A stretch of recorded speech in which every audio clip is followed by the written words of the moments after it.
Today, in San Diego, California, a baby killer whale was born. Up until yesterday, Orlando, Florida, proudly announced the birth of baby Shamu today. This is the second time Orlando has been Today, blessed San Antonio welcomed its newest citizen, baby Shamu. Since everything is bigger in Texas, this 250-pound killer whale should feel right at home.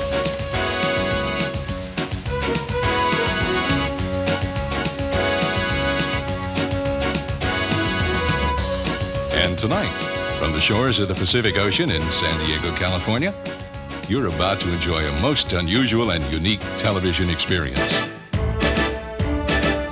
Welcome to SeaWorld's Miracle Babies and Friends.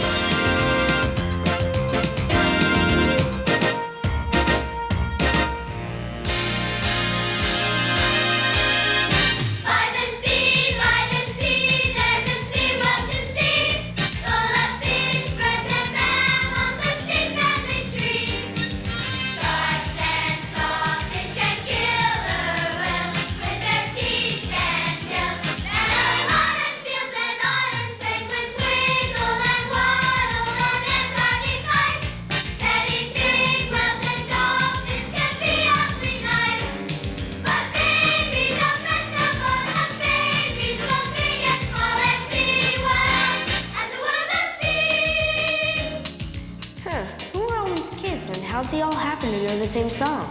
Ashley, Danny, in case you two are wondering, those kids are from the International Children's Choir, and they only live an hour north of San Diego, so they get to come here a lot. Oh, but why are they all singing here at SeaWorld?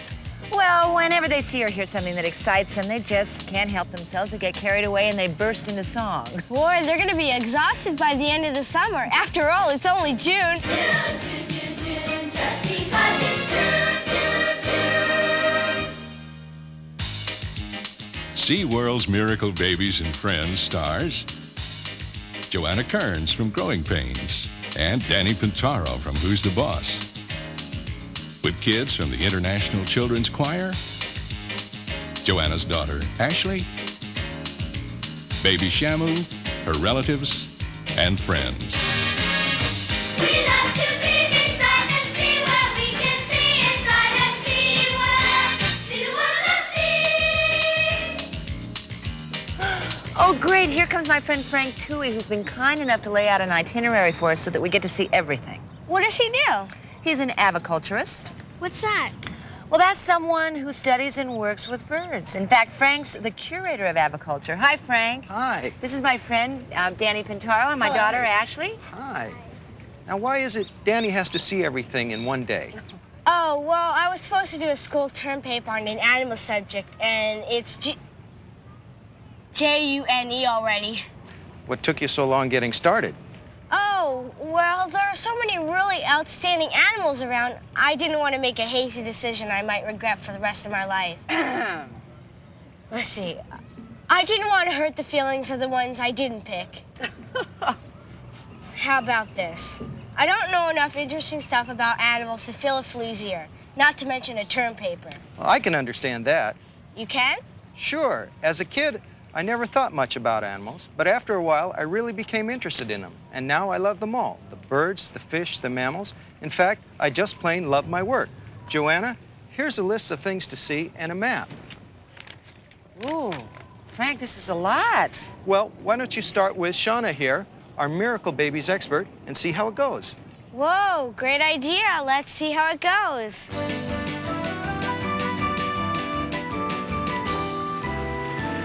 Is that baby Shamu? It sure is. She was born here last September. Everyone here is so excited. We still are. Look how affectionate they are. Yeah. They really seem to like to be rubbed down. Who doesn't? See the baby sitting back and watching a little bit. Look at her, that's so cute. And she comes up. She seems to enjoy being rubbed down, too. You see, she has all her teeth now. When she was first born, she didn't have all her teeth. But now they've all seemed to just broken through. Do you have a lot of babies here? Well, ever since the middle 1970s, we've had a program of research and special care we call a newborn wave. And since then, the parks have had over 150 successful marine mammal births, which includes 50 cetaceans. Is that spelled like railroad stations? No, that's C-E-T-A-C-E-A-N-S.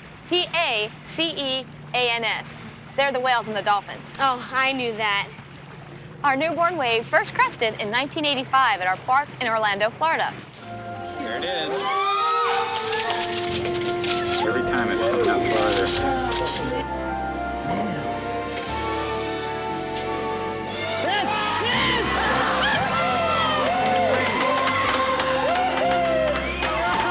A beautiful killer whale baby was born to can-do.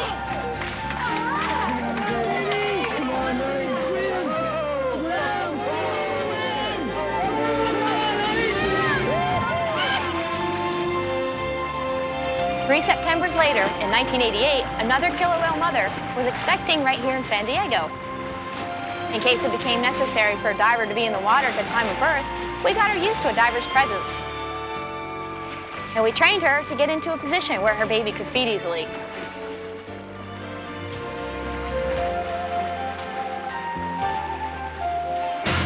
The day before giving birth, she was still performing.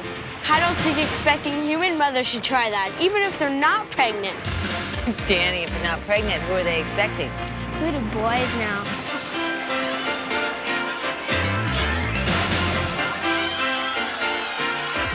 It was a girl.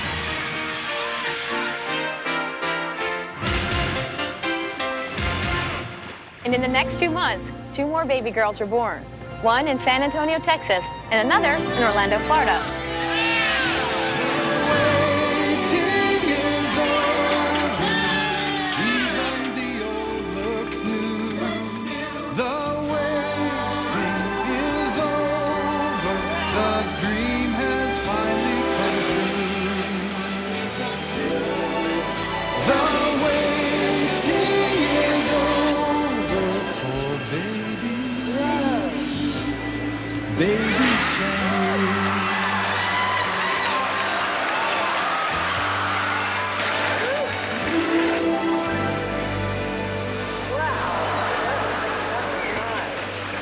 Look at some of these other babies from our parks around the country. A baby sea lion in Ohio. Doesn't like to wash his face. I know how he feels. This is Lone Star, a harbor seal and the first marine mammal born in our San Antonio park. He's cute.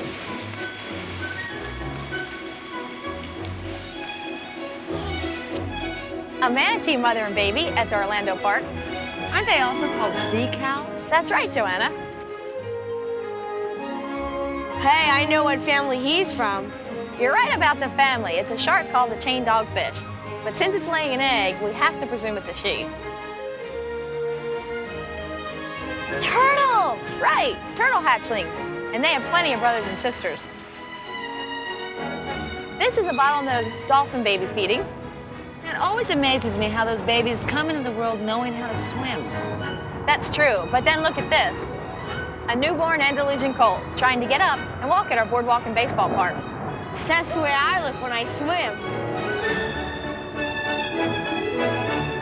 This is a pygmy hippo mother at Cypress Gardens. And this... Oh, it's a baby. Oh, it's a baby hippo. Having babies isn't just for big mammals. It includes all creatures, large and small. Oh, you mean like these little fishies? Down by the meadow, itty bitty boots left 3 little fishes and a mama fishy too. Swim, said the mama fishy, swim if you can, and the bam all over the dam. Boop boop, diddle-da, what up shoo. Boop boop, diddle-da, what up shoo. Boop boop, diddle-da, what up shoo, and the bam all over the dam.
Well, birth and babies certainly are natural places to start when you're trying to learn about animals. Well, I'm all set. That's what I'm going to write about. Hold it a second. Just like with human beings, getting born is just the beginning.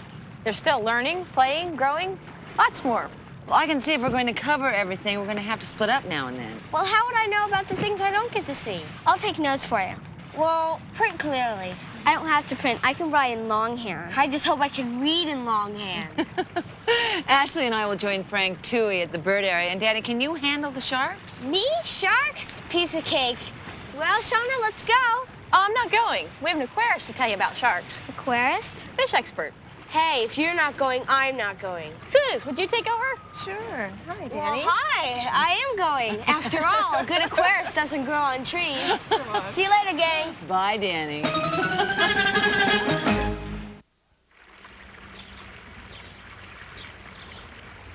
Well, now that you've seen all those baby marine mammals, are you ready for some bird babies? Oh, we sure are. Ashley, get your note writing hand warmed up. Hey, Mom. Why don't we start with this emperor penguin mother? Pipping is a process in which the baby pecks at the egg from the inside in order to get out. This sequence was taken over a period of 3 days. These flamingos live at our Florida park. The mothers lay their eggs in nests, and then both parents sit on them until they hatch. And both continue to guard the newly hatched chicks until they can stand on their own 1 foot. Oh, cute. These are young sun conures and waterfowl. And these are tree ducks and eiders in our Ohio park. Here in San Diego, we've been working with 2 endangered species, nene geese and some recently hatched Humboldt penguins. Bird babies are generally much less developed than marine mammal babies. Here is a baby cockatoo at 3 days, 10 days, 17 days, and 24 days. Frank, I was telling Ashley that you've made several trips to the Antarctic to gather penguin eggs. You bet, to help populate our penguin encounter, which currently has about 400 penguins representing 7 different species. Breeding takes care of most of our needs now, though. Initially, we went to the South Pole, and those Antarctic trips were exciting and awe-inspiring. The huge number of birds just took your breath away, which was good because the aroma could sometimes get a little overwhelming. In the wild, some penguins lay 2 eggs and only care for 1, so we are able to gather the eggs without affecting the native population. Bringing those eggs back took careful planning and a good sense of humor, especially when we had to go through an airport terminal, lugging several passengers who decided to hatch in transit. Oh, no. So it's something like having a baby in the taxi on the way to the hospital. Exactly. Then when we got them back, the eggs went into the incubators and the chicks into the brooders. We immediately mixed up a penguin milkshake, which consists of a krill, a shrimp cousin, half and half cream, herring fillets, pre-digested protein, water, and a list of vitamins as long as your arm. Yuck. Well, not if you're a baby penguin, Ashley. The penguin milkshake, in fact, is probably the favorite fast food drink in all of aviculture. In fact, the penguin milkshake turned out to be very important in my life, too. Oh, don't tell me, Frank. You didn't start to drink it. Oh, no, but a few years ago, the first baby emperor penguin hatched here at the park was seriously underweight, dehydrated, and in very shaky shape. Because KO had to be fed every 2 hours, I took him home with me where I could keep a careful eye on his condition. At the time, my wife was caring for our 5.5-month-old baby, so we only met if Aaron's and KO's feedings coincided.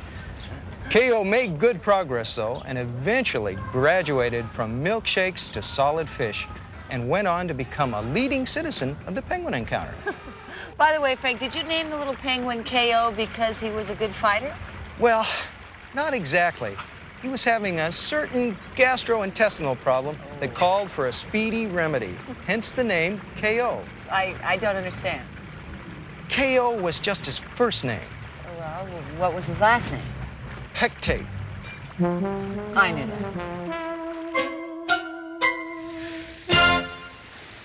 If you just saw one of these young bonnetheads and had nothing to compare it with as far as size goes, you would think it was as big as a grown-up shark.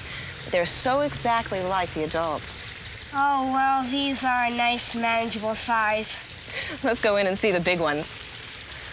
I hope this doesn't turn into another Jaws sequel, co-starring me in my farewell role. You know, sharks have been around for 135 million years, and in all that time, they're virtually unchanged. Yeah, well, who's gonna make them change or go away? And while they have a pretty scary reputation, many of them are relatively harmless, like the Australian leopard shark. I could do without relatives like that. And a snaggletooth sand tiger shark? I don't know which I like less, those snaggle teeth or those eyes.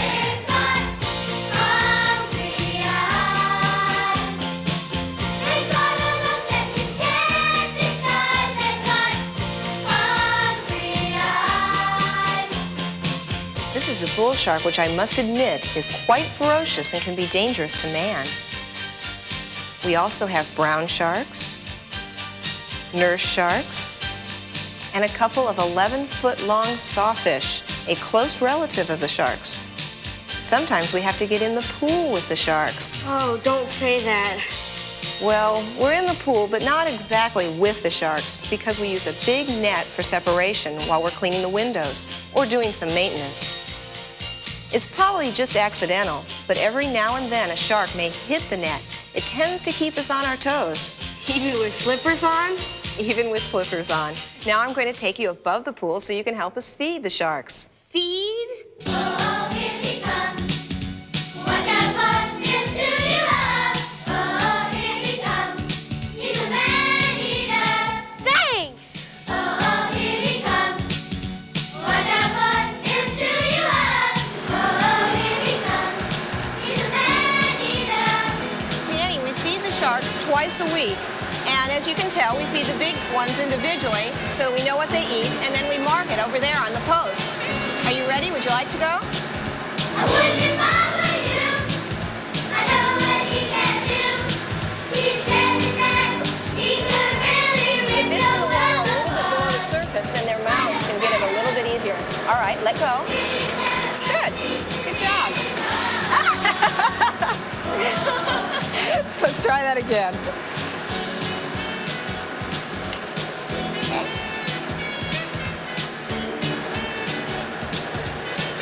Okay.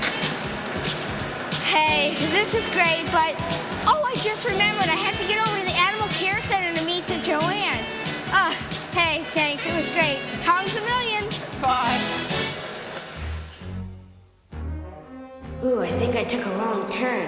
I knew I'd end up in a Jaws sequel. Well, who can blame me for getting mixed up with all this talking going on inside my head, and that choir stealing all my thoughts. It's tough. But then again, think of Fred Savage on The Wonder Years. He's got voices in his head that aren't even his. This is little Zach. He's an abandoned sea lion pup that just arrived this week. Oh, Zach, you're so handsome. Hey, kiddo, were the sharks exciting? Well, maybe just a little too exciting. Where's Ashley? Oh, she's still with Frank Tui, pulling her bird notes together. You know, she's taking this note assignment very seriously. Danny, this is Marilyn, and this is Zach. Oh, hi. Do you know about beached animals? Hey, do you have any from the Alaskan oil spill? The answer to both questions is yes. 5 sea otters who were caught in the oil spill were brought here. When otters groom themselves, they lick their fur. It's part of their preening process. So, consequently, they had swallowed a lot of oil and they were very, very sick. This otter is the only survivor of that group. How do you find out that an animal's in trouble, Marilyn? Well, beached animals are usually reported to us by beachgoers, lifeguards, or even police, and then we're ready to respond. This involves an average of 60 to 90 animals a year, except when there's unusual weather conditions. In the 82-83 season, we rescued a record of 475 animals. What do you do with them when you get them back here? They're examined by our veterinary staff to find out the condition of the animal and treat any of their medical problems. Vanna, a baby harbor seal, was underweight and dehydrated, but several weeks of care and feeding and she was feeling a lot better. Besides beachings and oil spills, we might be called upon to help a manatee in Florida. an endangered species that's often injured by powerboats. Or then there's George, a baby walrus who was rescued by a Canadian icebreaker and nursed back to health by Alaskan vet Les Dalton, who then brought him here to SeaWorld. Recently, Les and George were reunited in our San Antonio park, where Les is now the staff veterinarian. Do you keep most of the animals here? Well, some like Big Mouth stay here if they're still receiving treatment. But most of the surviving animals, as soon as they're well enough, are released back into their natural habitats. Everything from manatees to sea lions. Wow, I think I saw some of that on TV news. You probably did, but do you remember our most famous release of an animal back into the sea? Sure, yeah, it was, With Gigi. Yeah. She was a gray whale, which is another endangered species, by the way. She was the first whale we fitted out with a transmitter. We released her into the Pacific and were able to track Gigi's movement for some time. Oh, yeah, I remember it well. Well, funny you should say that, Danny. Gigi was a famous movie, and I Remember It Well was one of its best-known songs. Don't say songs. You know, we released Gigi back in 1972. How old were you then? Oh, give me a moment to work it out.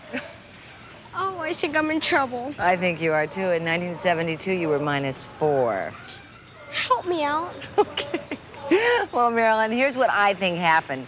At Who's the Boss rehearsals, Tony Danza is always telling Danny about the Gigi story, and Tony's such a good storyteller that Danny thinks he actually remembers the Gigi incident himself. Oh, that's actually it. Tony Danza, huh? Would you tell him that if he's ever in the park, that I'd be glad to give him a VIP tour? Oh, he certainly will. Next time I need some help, I'll ask someone who can keep a secret. Someone like you, Big Mouth. Danny goes into the maze to rescue some penguins. See what he finds when we return. The Seymour and Clyde are both male. Whoa, look! Look at that! It's a penguin. Well, that penguin just came out of the maze. You know, mazes are very hard to find your way out of, even for people. Yeah. I'll go see if there are any more that need help. Okay.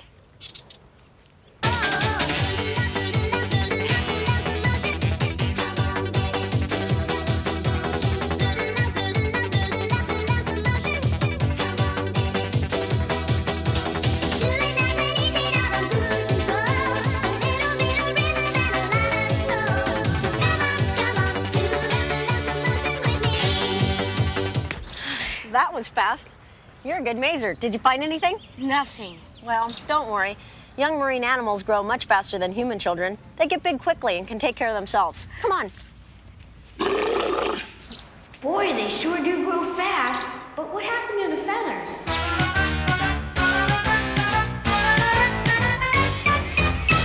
Well, what would you say those young mammals are doing? Well, they're doing stuff, messing around, kicking in. They're definitely not vegging. That all means playing, right? Well, young marine mammals like to mess around too. Splish splash, I was taking a bath. Long about a Saturday night. Yeah. A rub-a-dub, just relaxing in the tub. Thinking everything was alright.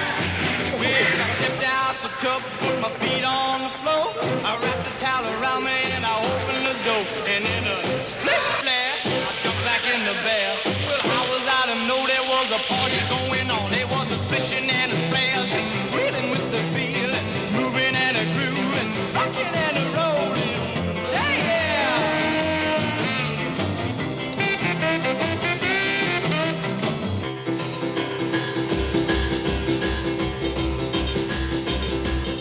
Come on over, baby, whole lot of shaking going on.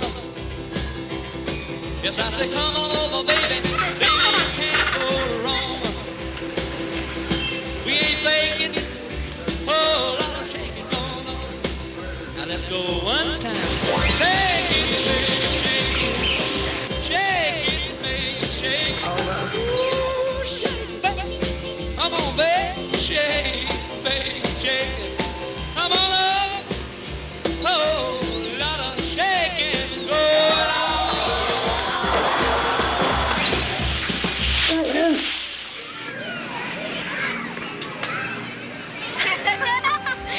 Well, playing is a nice way of making new friends, but there are other ways too. When we take the time to care, life will always have a magic we can share, seen with children's eyes.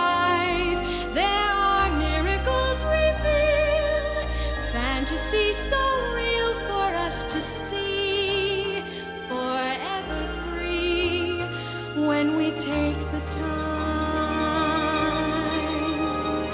If we take the time, when we take the time.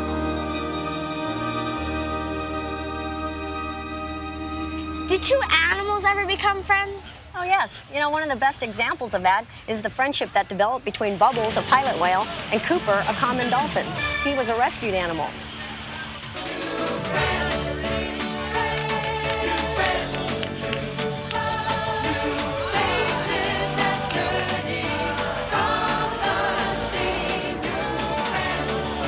They've both become stars in our new Friends show. Oh, isn't that where Ashley and Joanna went? That's right. Boy, I hope Ashley's taking good notes.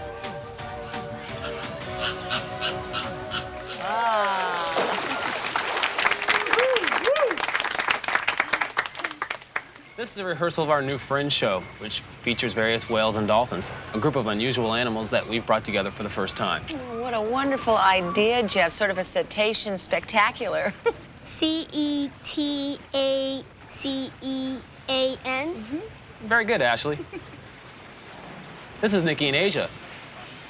Their scientific name is Sodorka, which means false killer whale. He's gonna build up speed by going all the way around the pool. There they go. But here's where it gets really fun, because he'll be diving all the way to the bottom of the pool. I see him down there. Uh-huh, there he is. And now once he gets to the bottom, he can build up speed to come up and out of the water. Those animals are all white, Jeff. What are they? Those are white whales, also called beluga whales. Little girl and AJ. Their color blends in with their Arctic surroundings and protects them from hungry polar bears and killer whales.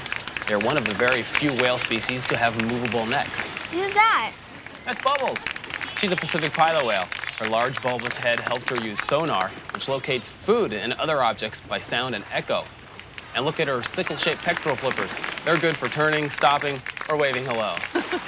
How big is she? Well, watch as 16 feet and 2,500 pounds of whale completely clears the water.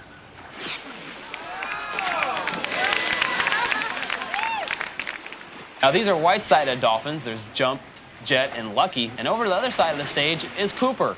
Remember talking about Cooper, our Right. common dolphin, or Delphinus. I can see his bill is different. Right, that's one way you can easily distinguish a common dolphin, because he has such a long beak, or what we call a rostrum.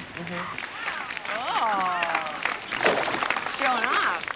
Now, what's neat about these dolphins, like the bottlenose dolphins, these white-sided dolphins are often seen riding the bow wakes of ships at sea, even attain speeds up to 22 miles an hour. Okay, here comes Jump over to the far side, and coming away here, this is Jet. Watch them miss each other. Oh, amazing. Now over to everyone's left. That's Lucky. Oh. Now right in front of us, Glenn, this is neat. Oh. This is Jet and Lucky. And one more time, right in front of us. That's great, isn't it? Jump, Jet, Lucky, and Cooper. Jumping side by side. See how well Cooper's adapted? He lives with these white-sided dolphins just like their friends.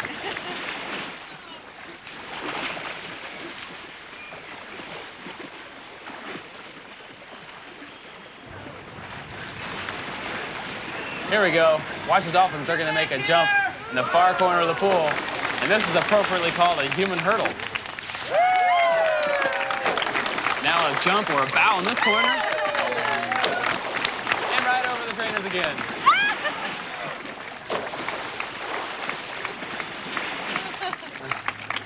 There we go. That's Jump, Jet, and Lucky.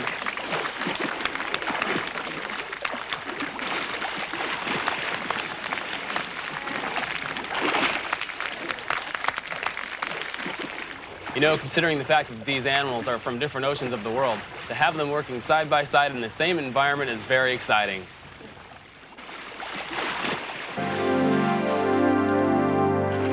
The animals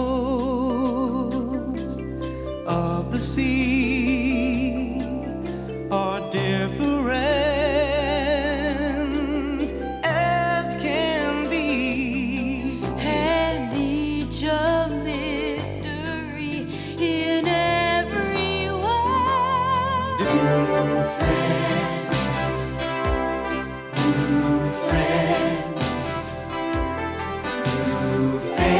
voices that journey from the sea.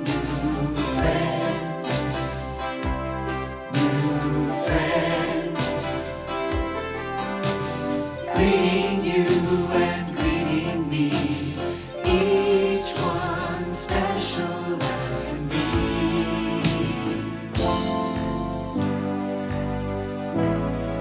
Ta-da! New friends. Oh, they're wonderful. Now, why can't you have nice friends like that? Oh, Mom.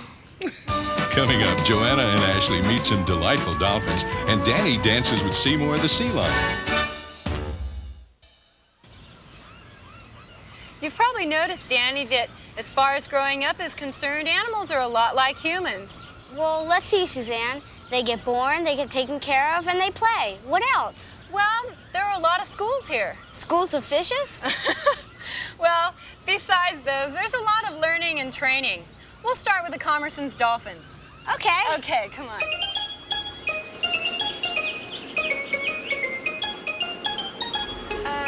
Suzanne, are you sure this is the fastest way to the Commerson Dolphins?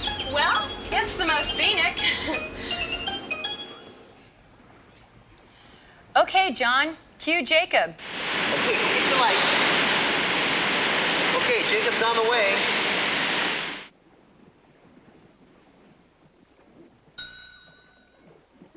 Wow, how do you learn to do that? Well, Jacob's had a little schooling.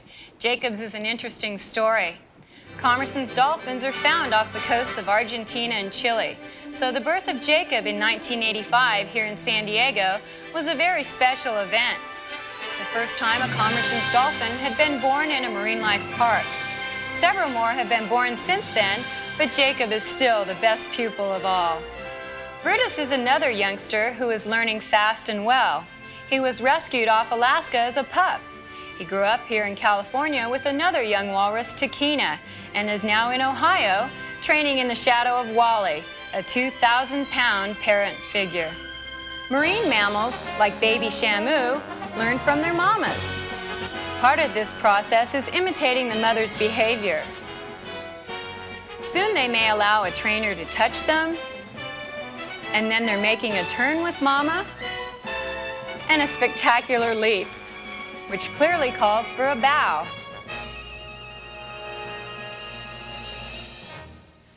As far as learning lines and actions, the searing drama, Pirates of Pinniped, was the most complicated. Rehearsals took place on the set of the former show, Spooky Kooky Castle, and both the animals and the human actors had to be on their toes and flippers. A pinniped rehearsal might even be challenging for an experienced actor like you, Danny. Well, are you ready? Okay. Do you watch Who's the Boss? Okay. Well, do you watch Growing Pains? Then you must watch 60 Minutes. One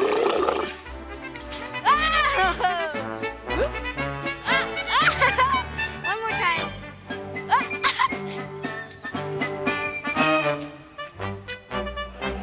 Finally, everyone was ready. The human cast and the animal one, which consisted of some talented otters portraying scurvy sea rats, sea lions Clyde and Seymour, who played the two intrepid heroes, and last but certainly not least, the world-renowned walrus actor Schmedley as the Pirate King. Hey, that was great, Danny. You're a fast learner. Yeah, I even learned that pinnipeds are seals, walruses, and sea lions. That's correct. Hey, I wonder what Joanna and Ashley are learning down at the Dolphin Lagoon show. I don't know. You're going to be our newest dolphin down here at the Dolphin Lagoon, and we're going to train you the same way we train the dolphins. Well, all right. Okay, now when you do something correctly, you're going to hear this little whistle. Now, just like all the other dolphins down here, when they hear the whistle, they know they've done something correctly, and they can come back and get some type of reward. Now, we use a number of different types of rewards. We can use verbal praise, a nice gentle pat on the head, or we can feed them some of their favorite fish. Now, these guys eat smelt, herring, mackerel, and squid. What type of fish do you want to work for, Joanna? Well, how about a little broiled mesquite swordfish with a little butter and lemon sauce? Well, I don't think we have any of that here, but I'll tell you what, we'll just use a verbal praise as your reinforcement, okay? Now remember, when you're doing something right, you're gonna hear this little whistle. Now we're going to use a target, which looks just like this, and this is just an extension of my hand. So just remember, try to do and repeat what you've done when you hear the whistle. You ready? Okay. Here we go. Good girl, nice job, Joanna, very good. Good, very nice. We have a quick dolphin this morning. But yes, indeed, she's smart. Jason should try this, right? Here we go. Think about it. I have to jump up there? You got it. How about a nice hand for Joanna? She's a very smart dolphin. Very good. Joanna, I think you really have a future here, and we're going to let you take a little step up. We're going to have you go from dolphin to dolphin trainer. And I want you to walk right over here with me, if you would, please. We're going to ask you to start our show off by sending 3 of our dolphins to jump over some water hurdles. Now, we're going to bring the 3 dolphins out right now, and they should be joining us right over here. Okay. Hi, girls. How you doing? Very good. Okay, Joanna, if you're ready, go ahead and send the dolphins. Victor, I think that you forgot to tell me how to do that. Oh, that's right. Here's the secret. I want you to step right over here. Okay. Right over here to the left. And when I say go, I want you to point quickly to your left with your left hand. Okay. Okay, think about it. We're going to make sure all 3 dolphins are looking. Okay, Joanna, go! Go! And there they go. Look right over to the far right-hand side.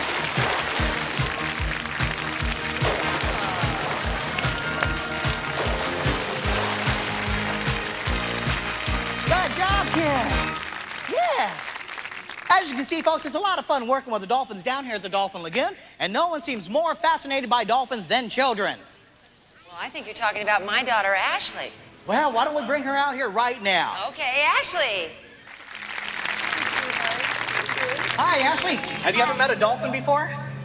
No. No? Well, you're going to meet one right now, and this is Crunch. We're going to go all the way down here to the platform off to the far left-hand side, and we're going to ask Crunch to come all the way over and spend some time with you. Ashley, we want to thank you for being our little volunteer here, and we're going to ask Crunch to give you a handshake, okay? Why don't you come right over here, put your hand out over the water, straight out, a little bit higher, a little bit higher, a little bit higher, just like that. Shake hands.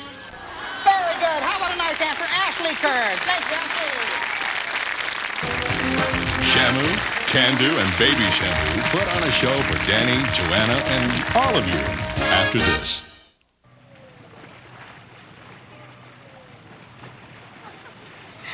If 2 whales wanted to communicate, how might they do that? A letter wouldn't work too well. The stamp would keep floating off the envelope.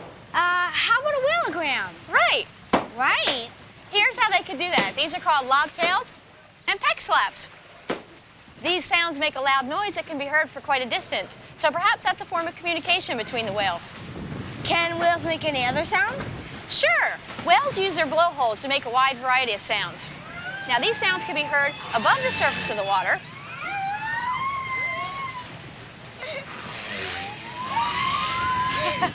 And through the use of a hydrophone, we can hear these sounds underneath the water, too.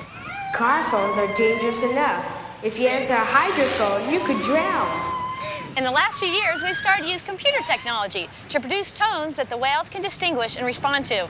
Oh, it would be great if we could. We could talk to the animals. Just imagine it, asking over kilowatts for tea. Sipping soup with a Sidorka would surely be a corker, especially if we dug any to see. And we could schmooze with the tiger sharks, learn all the otter tests, study for a dolphin needs to breathe. But what if fishy talking monsters should link up with the lobsters? They could put the squeeze on you and me.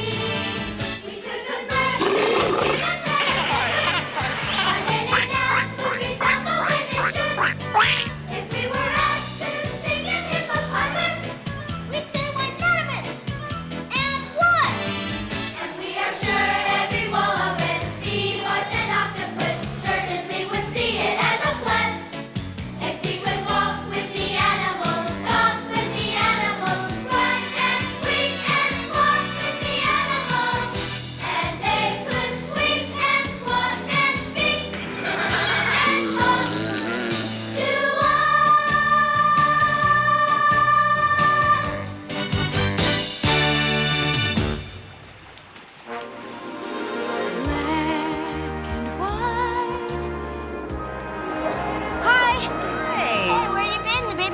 show's about to start. We were back there talking to the animals.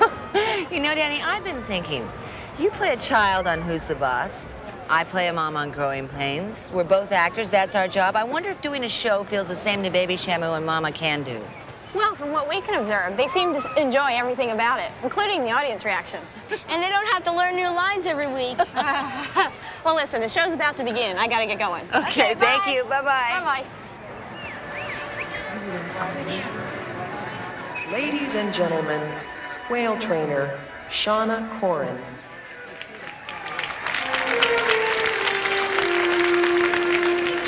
Thank you and good afternoon. On September 23rd, 1988, our lives changed. Baby Shamu was born.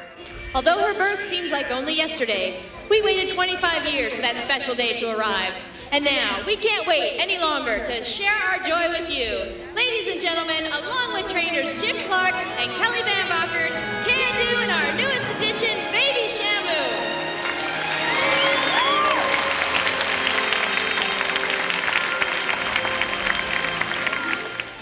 Baby Shamu was born right here in the main pool at Shamu Stadium in front of over 2,000 park guests.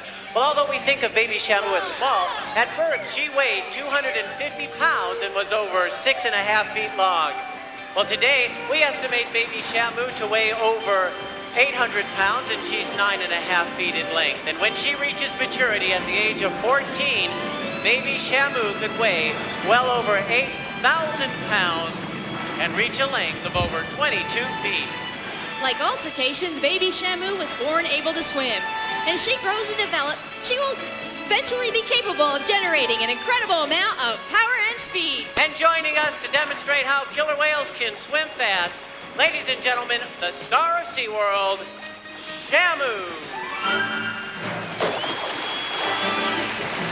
Killer whales in the open ocean can reach speeds of 30 miles per hour.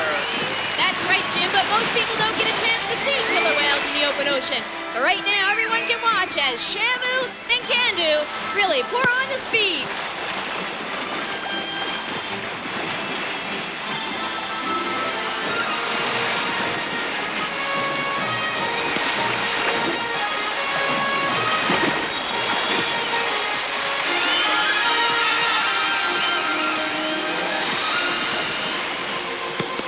And we're not finished yet. You folks sitting right over there, I hope you're ready. It's time to get wet.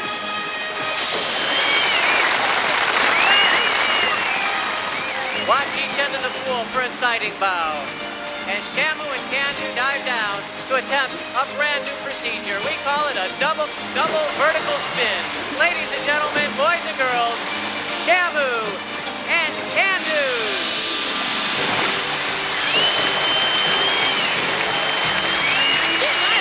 Why don't we let everybody have some fun with the whales? I think that's a great idea. Let's grab a young volunteer here. Stand right here, put your left arm out, and go up and down. And Shamu, stop his pectoral when we're on the surface of the water.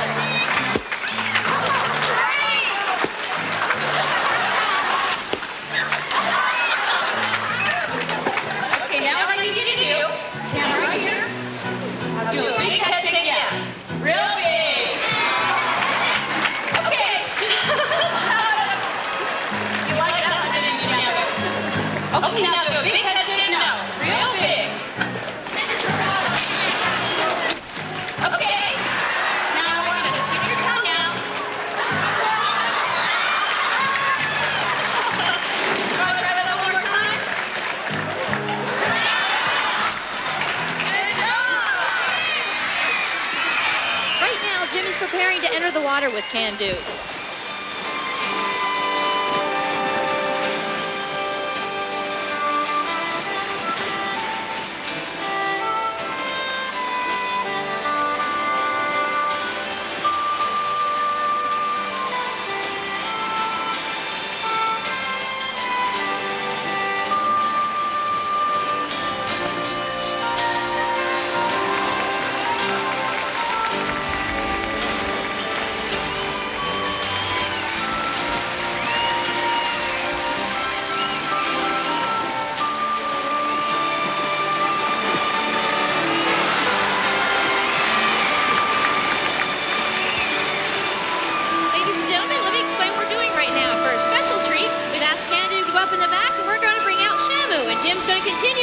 park sequence of the show with Shamu.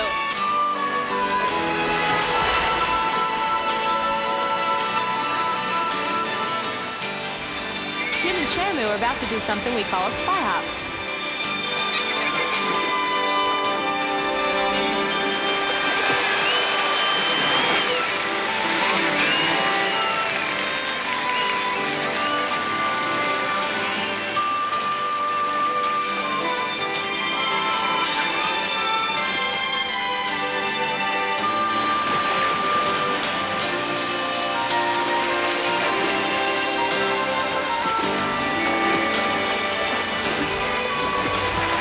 And now, focus your attention on the center of the pool as Jim and Shamu dive down something really spectacular that we call a hydro hop.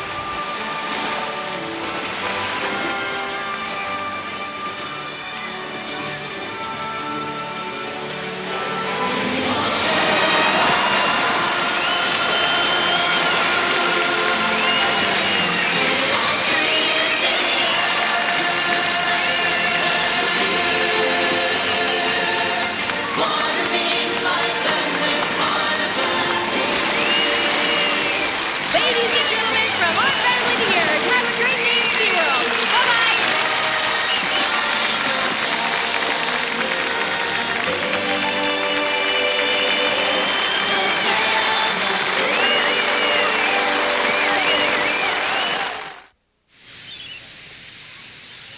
Well, Danny, you've seen it all.